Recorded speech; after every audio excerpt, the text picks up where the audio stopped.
morning. Our call to worship this morning comes from none other than Reverend Fred Rogers from his book, Dear Mr. Rogers, Does It Ever Rain in Your Neighborhood? Letters to Mr. Rogers. He writes, to love someone is to strive to accept that person exactly the way he or she is, right here and now, and to go on caring through joyful times and through times that may bring us pain. Mr. Fred Rogers is not on? It's on. It's got the green light on it. The one time we don't do a sound check beforehand. Check. 1, 2, 3. You got it? Are we on? Oh, there we go. Should I do it again for the folks at home? All right. So this is from Reverend Fred Rogers from his book, Dear Mr. Rogers. He writes, to love someone is to strive to accept that person exactly the way he or she is, right here and now, and to go on caring through joyful times and through times that may bring us pain.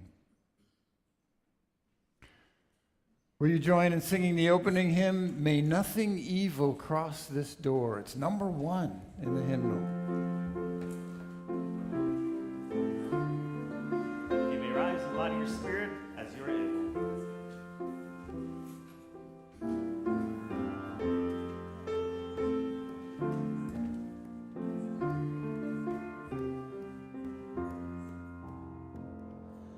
May nothing evil cross this door, and may ill fortune never pry about these windows. May the roar and rain go by. By faith made strong, the rafters will withstand the battering of the storm.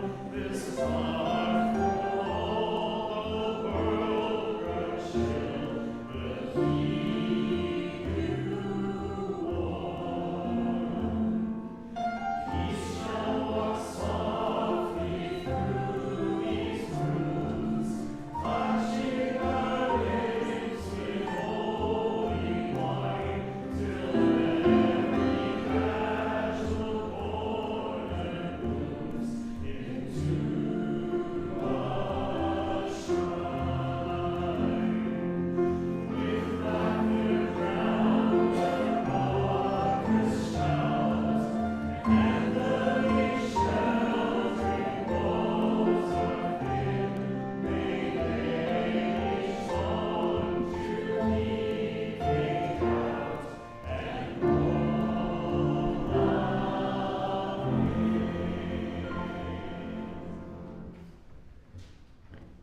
Flame. Sometimes it's symbolized as fiery rage or zeal or destruction.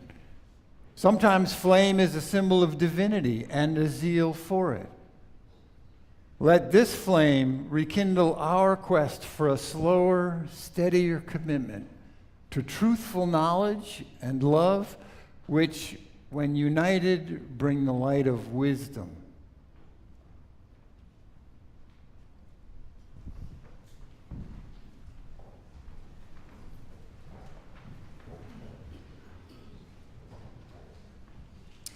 We want to welcome you to the Unitarian Universalist Church of Lancaster on this beautiful May morning.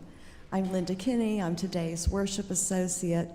We know that some of you might have come through this door for the first time this morning. Some of you have been coming for years, and some of you drop in every once in a while. So know that we are all gathered this morning as a community. And for this time and this space, there is nothing else you need to do and nowhere else you need to be. So we have 3 readings this morning, brief readings. Our first is by C. Joy Bell C. I have found the courage to see people exactly where they are at without acting on any need to gloss them over, to coat them with sugar, to paint them nicely. And then I have applied that courage to embracing and accepting them exactly that way, for where and who they precisely are. From Ibram X. Kendi, we cannot be anti-racist if we are homophobic or transphobic. All black lives include those of poor transgender black women, perhaps the most violated and oppressed of all the black intersectional groups.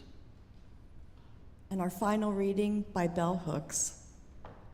What is important and vital to keep that education for critical consciousness around intersectionalities, so that people are able to not focus on one thing and blame one group, but to be able to look holistically at the way intersectionality informs all of us: whiteness, gender, sexual preferences, etc. Only then can we have a realistic handle on the political and cultural world we live within.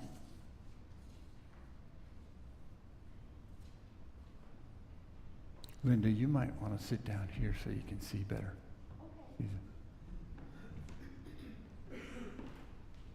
Have you done your homework? Have you researched what's known about the science of sex, gender, and transgender biology?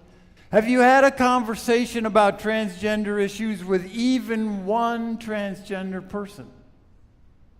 I've been known to shout these questions at my computer when I read ignorant stuff online. Physician Gerald Jampolsky famously said, "Love is letting go of fear."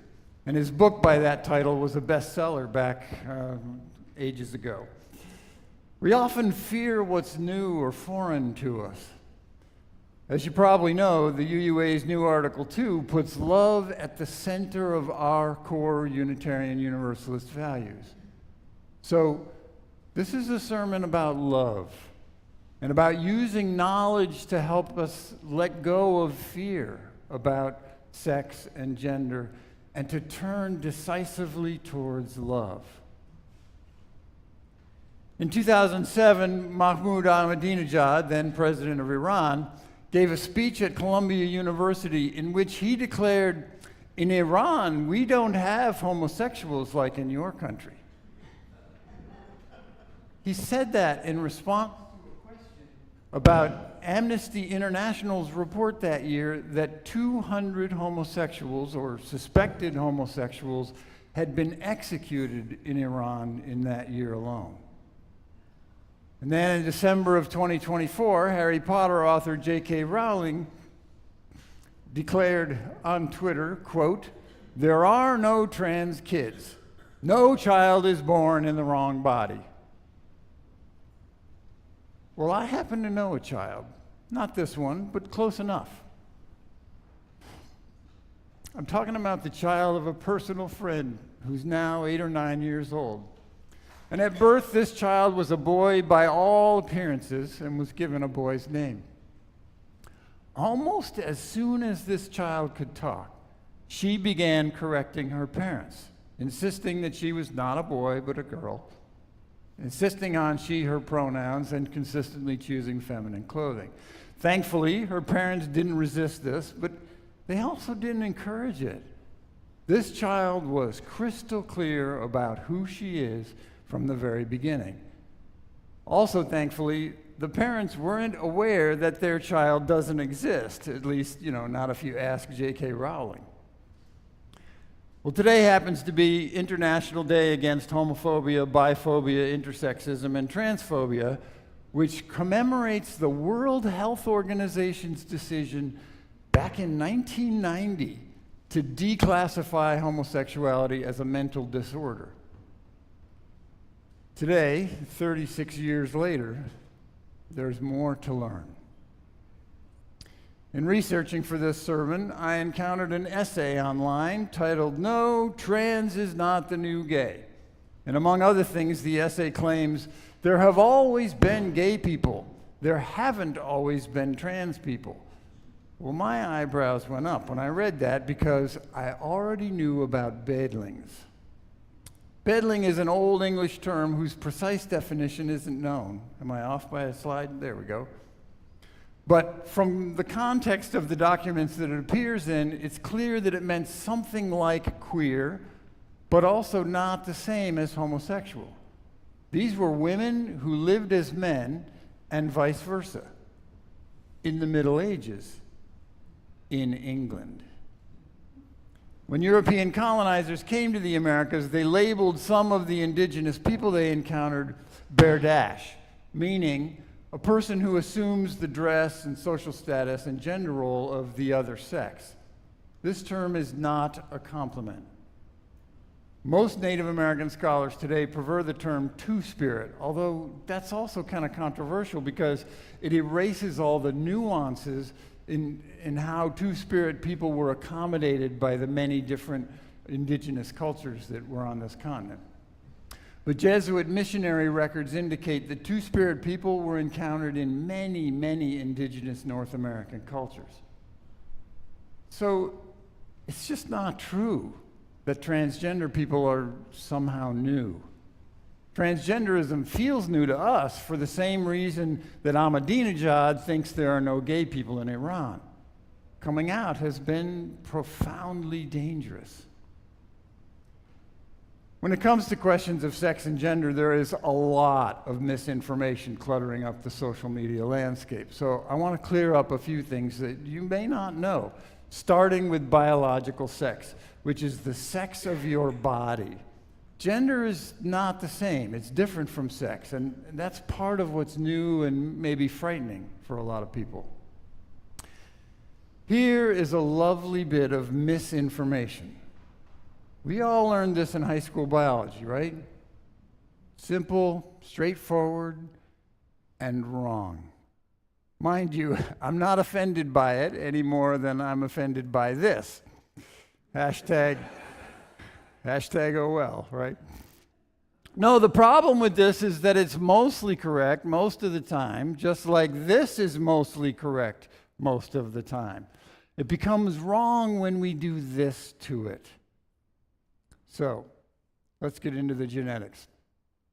There's a simple experiment we used to do routinely in high school biology classes. You scrape some cells from the inside of your cheek and you smear them onto a microscope slide with some stain, and you see something like this.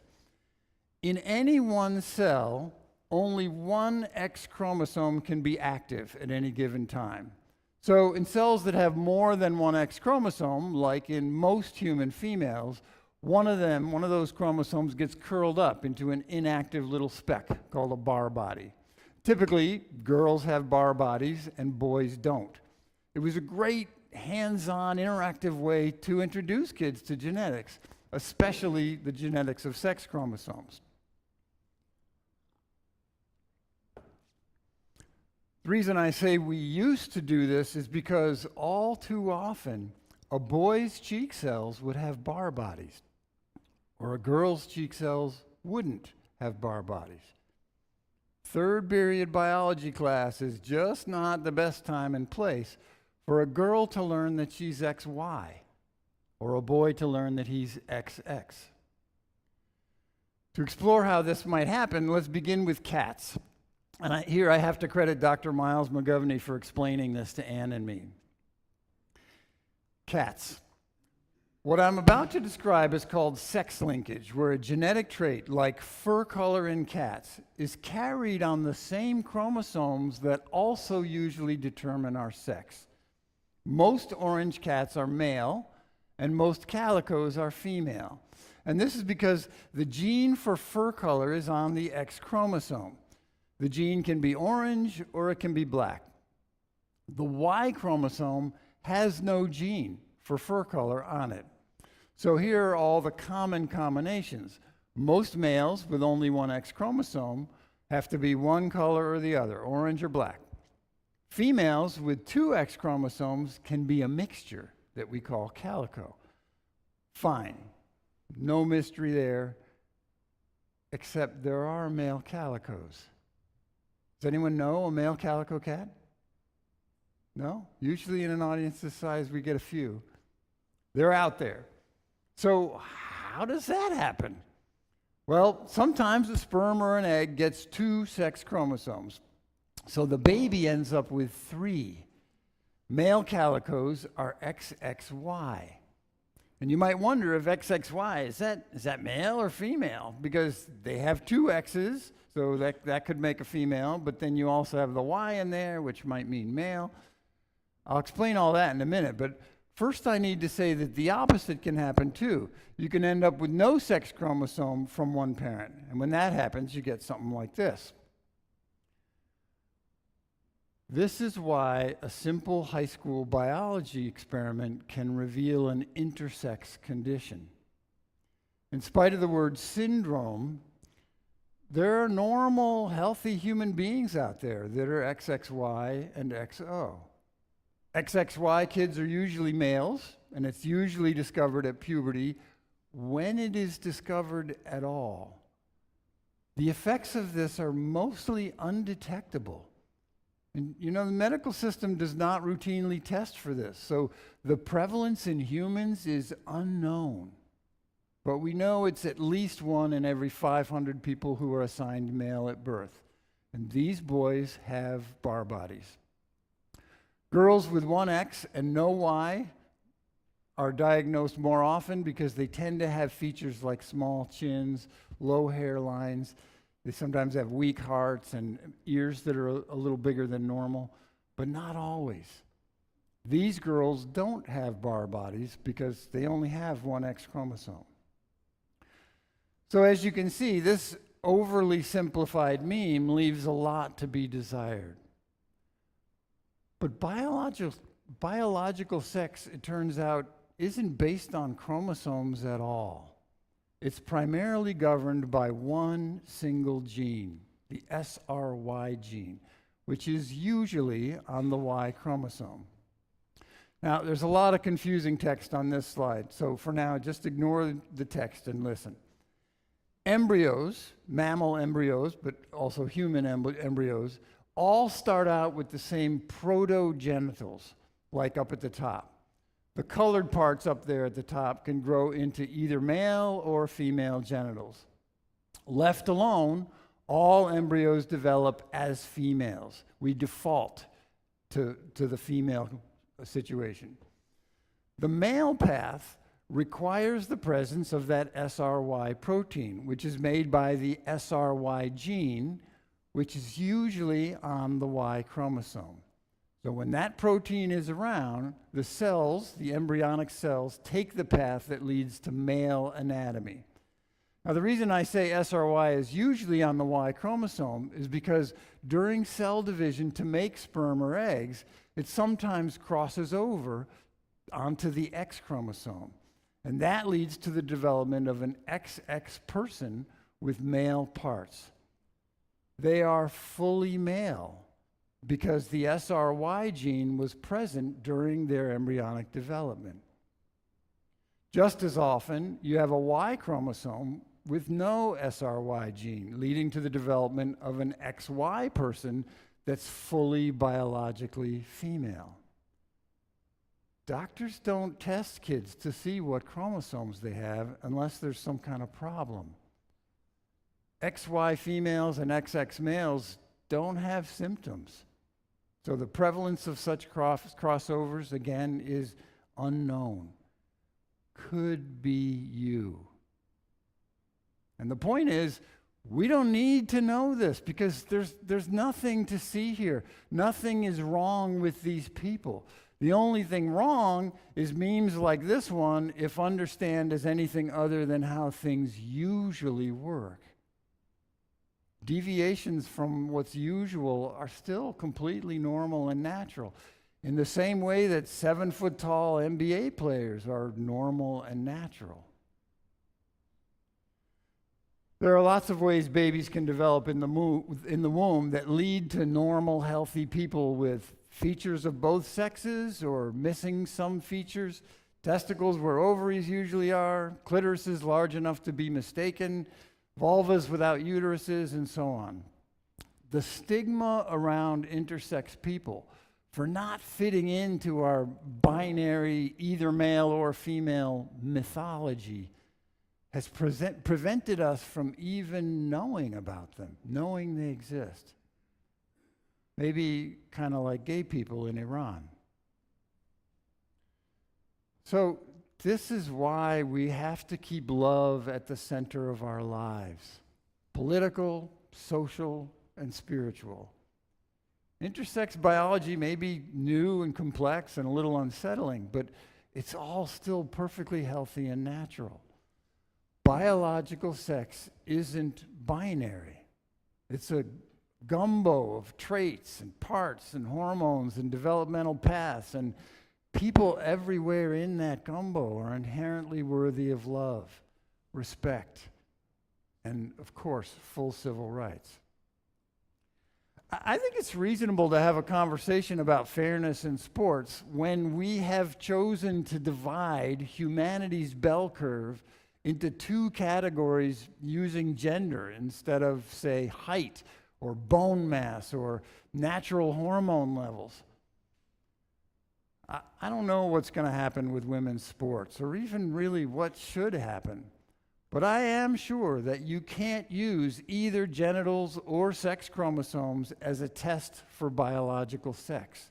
It won't always work. I also know that there are more news articles about transgender athletes than there are transgender athletes. In the New York Times alone. Fear is a means of control. The newness of this science tends to make us prone to weaponizing our fear. Like in this internet meme, just look at that girl's face. They chose this exact photo for a reason. I hope you haven't seen this before. Awful as it is, there's a surprising backstory that is deliberately missing. This is indeed two high school wrestlers competing in the girls' wrestling league. Here's the thing. Both were assigned female at birth. The one on top is not a trans woman, as the meme implies. He's not a biological male beating up on biological females. He's a trans man named Mac Beggs. He wanted to compete in the boys' league, but the rules in Texas require high school athletes to compete according to the sex on their birth certificates. Mac's birth certificate says female because he had female anatomy at birth. He won the Texas Girls State Wrestling Championship in 2017 and again in 2018, and some people who hadn't done their homework cried foul. And the controversy is because Max Beggs was taking testosterone at the time under medical care for transition from female to male. And critics of his wrestling wins call that doping. However, he deliberately took a lower dose than is medically recommended for transition so as to stay below the levels that could even count as doping. In other words, there are non-trans, normal biological females with testosterone levels that are higher than what he was taking at the time. We're talking minuscule amounts. Now 26, Beggs is a professional wrestler, but this misleading meme is still making the rounds on social media. Now, you may have noticed that I kind of jumped from biological sex to transgender issues. They're related, but they're not the same, and neither one is a binary.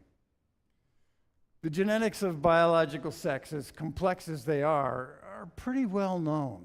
Keep in mind that I barely scratched the surface. There are lots of other hormonal and genetic factors that happen during fetal development that can lead to lots of varieties of intersex expression by the time of birth. The origins of gender are far more complex and mysterious than sex, which helps explain why it is still so controversial.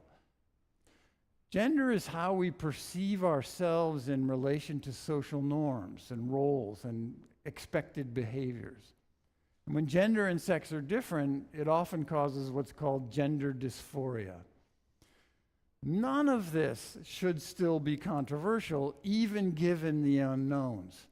Here is a list of professional organizations that, quote, recognize the medical necessity of treatments for gender dysphoria and endorse such treatments. Hardly fringe, hardly a political ideology. This is science and medicine.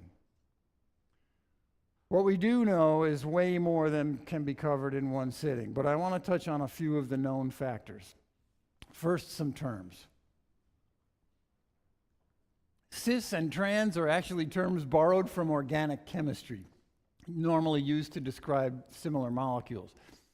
If you have no gender dysphoria, you're probably cis. With dysphoria, trans. So I am a cis man. Tennis champion Renee Richards is a trans woman. At the risk of criticizing my own slide, even this is overly binary. There are many ways to perceive one's gender, like agender and genderqueer and gender fluid. AMAB and AFAB refer to what's on your birth certificate, which until recently was always either male or female. And as you now know, it could be different from your actual biological sex. I'm AMAB, and so is Renee Richards. Twin and family studies suggest a possible genetic factor in gender as separate from sex, although no specific genes have been identified just yet. Prenatal exposure to estrogen-mimicking chemicals in the environment is thought to maybe influence brain development, but we really just don't know yet. The brains of cis men and women show slight differences in structure and activity. They're minor, but AI systems can identify someone's sex 90% of the time using only a brain scan. So with that as background, transgender people's brains often look and function more like brains typical of their gender than those typical of their biological sex assigned at birth. Not always, though. It's complicated, not yet fully understood. Respecting the inherent worth and dignity of trans people is important because the rate of attempted suicide among trans people is 40% in the United States, compared with 0.6% among adults generally. A note about pronouns. I know pronouns can seem like a distraction from issues that maybe feel more important. But I also know that if someone consistently and maliciously referred to me as she and her, that would get old really fast. I also know that transgender youth who have their pronouns respected attempt suicide at half the rate of those who don't have their pronouns respected. If even one part of their lives, whether it's at home or at school or at church, if one context in their lives honors their chosen name, it decreases suicidal ideation by 29% and suicide attempts by 56%.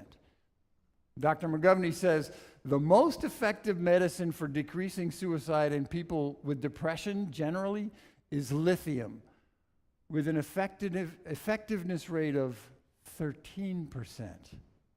So using appropriate pronouns and names is a powerful medical intervention.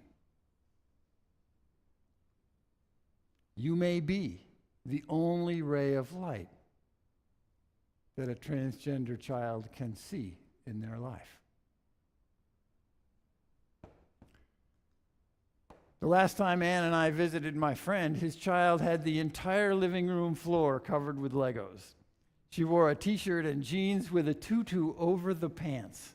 She ran around the house wanting us to see how fast she was and excitedly telling us all about the 3D printer she and her dad were building things with. And I admit that I was kind of looking for clues about the child's mind regarding gender roles. And of course, her joyful spirit reminded me that a trans girl need not be limited by my stereotypes. She loves what she loves, period.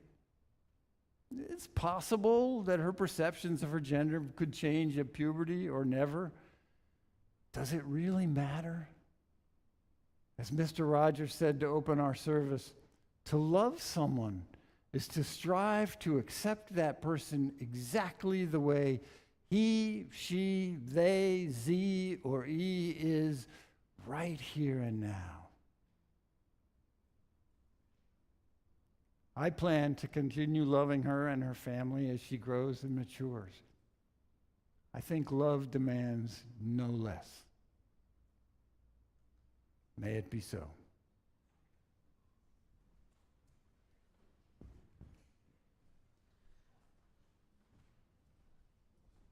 We come from the fire, living in the fire. We come from the water, living in the water. We come from the mountain, living on the mountain. Woe is life. Do you know who I am? Do you know who you are? See we one another clearly? Do you know who we are?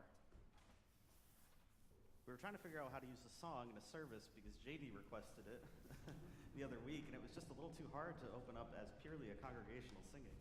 But it kind of landed too perfectly for this moment, and the choir themselves let me know, right? So I said, hey, why not?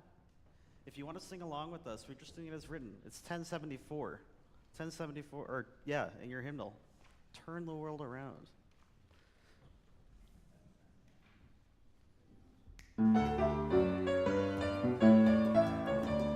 We come from the fire, living in the fire. Go back to the fire, turn the world around.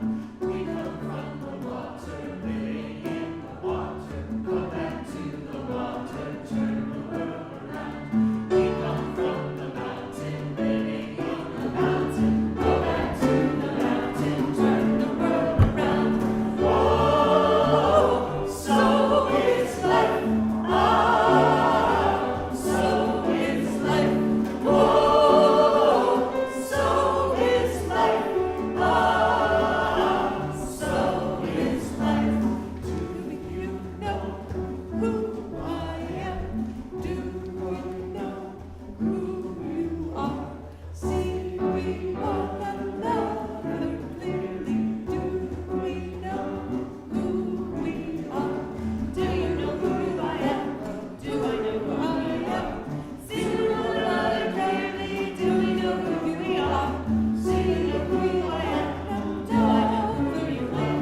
See, we one another clearly. Do we know who we are? Oh, so is life.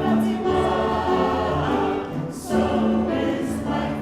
Oh, so is life. So is life.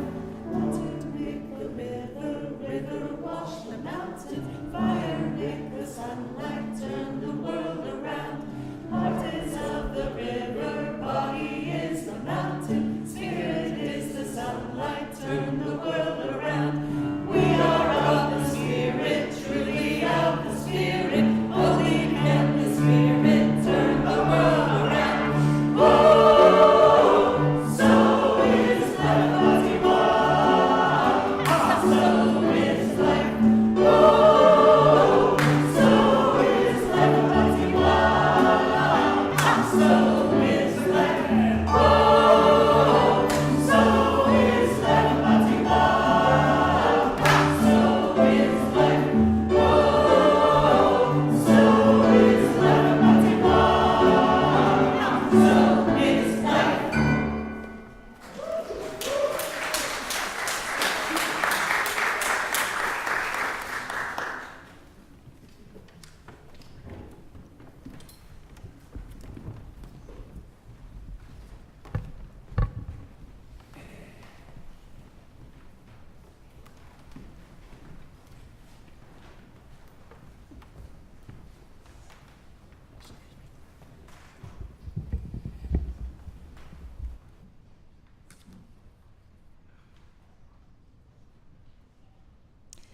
In September 2020, I became part of a team that was studying decision-making of gender affirmation surgery by transgender men.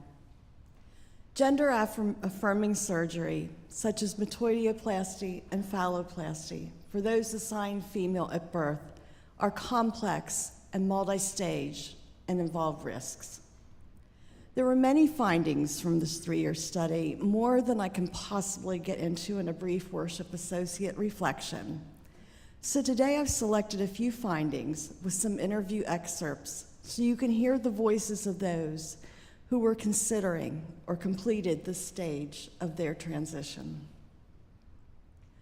Some participants cited challenges finding information, and nearly all respondents indicated feeling unsure whether the information that they did find was always trustworthy or accurate. One participant said, "It's like trying to sail across the Atlantic Ocean without a map in the olden days. I'll get there eventually. That's what it's like because there's nothing to guide you, nothing." Goals and expectations of gender affirmation surgery were uniquely personal, nuanced, and often interrelated, as exemplified by the following quotes from participants. "From the time I was a child, I felt different, and whenever I would dream, I was always a male in my dreams. I've really pushed for this because I want to feel more comfortable in my own skin. I want to be able to not be embarrassed in a public restroom. I want to be able to seem normal and to be able to function." Another person said, "What would be important for me? I think it would really be the confirmation of my gender, of the gender that I always wanted." Older participants talked more frequently about their concerns about negative outcomes and complications, the number of procedures, and time taken for nerve regeneration. "Well, I'm 63. I might make it another 20 years. I would really like to have everything together and all the male body parts there. I really would need to know more details about what's different now in surgical options. What are the outcomes looking like? Is it worth it? At my point in life, too, I look at what's the return on my investment. Right now, I don't have a partner, but I may somewhere down the line, and does that matter?" I tried to reconcile myself to say, no, it doesn't really, but maybe it would. Even just for myself, I think I may consider it if things like surgical outcomes were better than what I've seen from the past.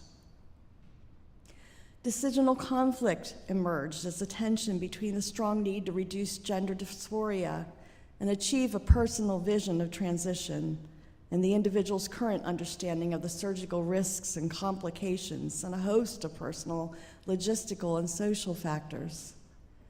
One person said, "I think my feelings for surgery still kind of go back and forth. I have access to getting the surgery for free through my insurance, and I have for the last couple of years.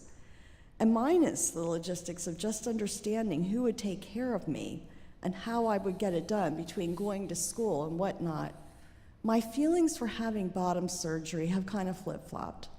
I follow a lot of message boards where trans people talk about their experiences with having surgery or ask questions, but half the time I don't know what they're talking about because they'll use abbreviations I don't understand." And finally, despite some participants reporting surgical complications and some donor site morbidity, none who had prior surgery reported regret. As one person said, "When you get to a certain age, you're tired of doing things that you've been doing for so long because life is just different. Your values and what's important to you changes too. I just realized I was sick and tired of hiding all the time and not feeling complete. I was telling my therapist, as scary as it is, I feel like this is really what I need because there's no other way that's going to help me feel complete unless I do this." We published 4 articles in peer-reviewed journals about the study, which added to the understanding of decisional needs and priorities of those considering gender-affirming surgery, while revealing new complexities among knowledge, personal factors, and decisional uncertainty. And for me, working on this study, was all about listening to and hearing the voices of those who generously shared their personal stories. And I feel very fortunate to have a job that allows me to do this. We have come to the period of generosity in our service. This month's share of the plate goes to the LGBT Center of Central PA. The center offers a variety of programming for the LGBTQ+ communities. Their mission is to foster inclusive communities and holistic well-being for LGBTQ people through social, educational, and cultural engagement, and programs offering opportunities for community building and support. The plates may now be passed.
We bring all of ourselves as we come together in community. We bring our joys and our concerns and our sorrows. And so at this time, I invite you to come forward if you wish, to press a joy, a concern, a sorrow, or anything really into a stone, and to place the stone along with others in the sand garden.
Let's just enjoy some companionable silence together, which I'll end with a prayer.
Spirit of inquiry, abide in us. As we navigate life's inevitable joys and sorrows, may we remain aware that our view of the world is forever incomplete, that there is always more to learn.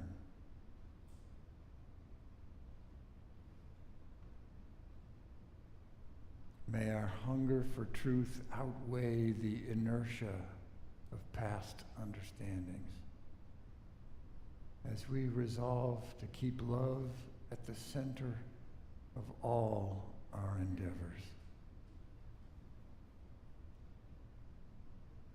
Amen.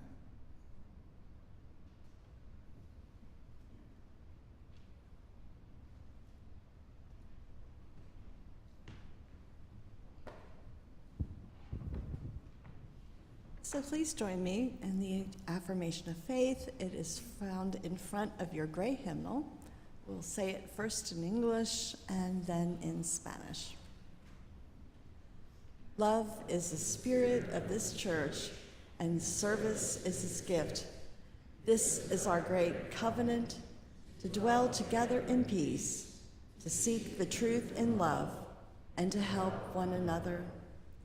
El amor, el espíritu de esta iglesia y el servicio a su ofrenda, este es nuestro pacto, el convivir unos en paz, el buscar la verdad en amor, y adornos unos a los otros.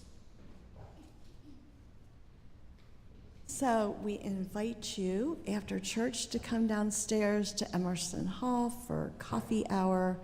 For those of you who are new here, you can either take the stairs down to Emerson, or you can take the elevator and press the button labeled Emerson, because the floors between the elevators do get a little confusing. We are going to be having substantial snacks today at coffee hour because we have a congregational meeting at 11:30 in Founders Hall, and we want people not to be cranky because they're hungry when they get there. We know that we're asking you to stay during probably what will be your lunchtime, so there will be some substantial snacks during coffee hour to hold you over. We also want to remind you that next Sunday is flower communion, and so bring a flower with you. If you have a garden, you can bring it from your garden. You can go to the store and buy one, which is probably what I'm going to do because I don't have a garden. You could bring a dandelion. Just bring a flower, and we'll have flower communion next Sunday. And we will also be having our fourth Sunday potluck brunch. So bring a dish to share before the church. You can take it downstairs, and then we'll all share together. And if you forget, that's okay. You can still come downstairs and eat. We're not going to be monitoring whether you brought something or not. Any other announcements, they are in the church bulletin, so we encourage you to look at those. And if you get the love notes, be sure to read them every week. If you don't get the email love notes, I think there's a place out by the office to sign up to get them, and that gives you all the church information. So we will have our closing song. That is in your teal hymnal. And that is number 1018, Come and Go With Me. You may rise by your spirit as you are able. Friends, sing out loud with me. It's a good one.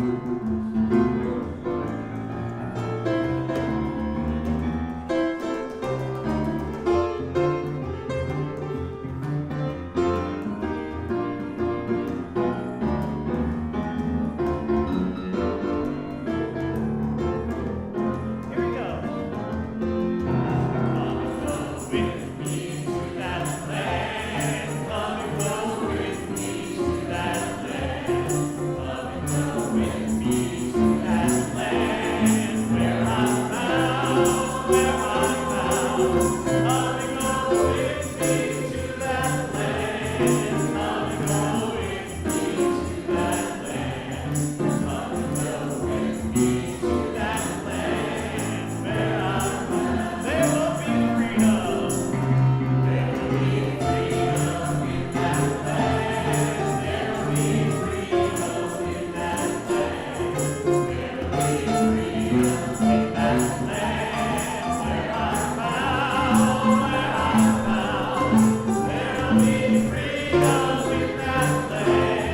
There will be freedom in that land. There will be freedom in that land where I'm found. There will be justice. There will be justice in that land. There will be justice in that land.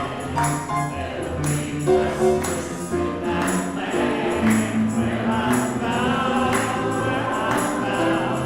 There will be justice in that land. There will be justice in that land. There will be justice in that land. One more, there will be singing. Here we go. There will be singing in that land. There will be singing in that land. There will be singing in that land where I'm found, where I'm found. There will be singing in that land. There will be singing in that land.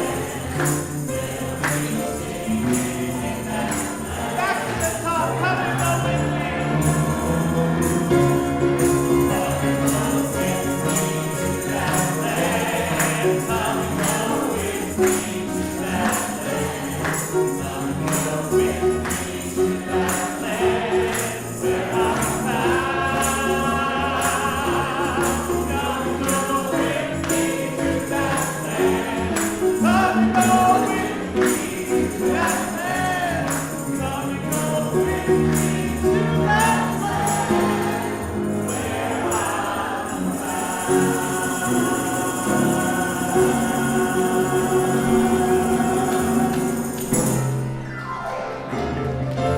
sing the gospel.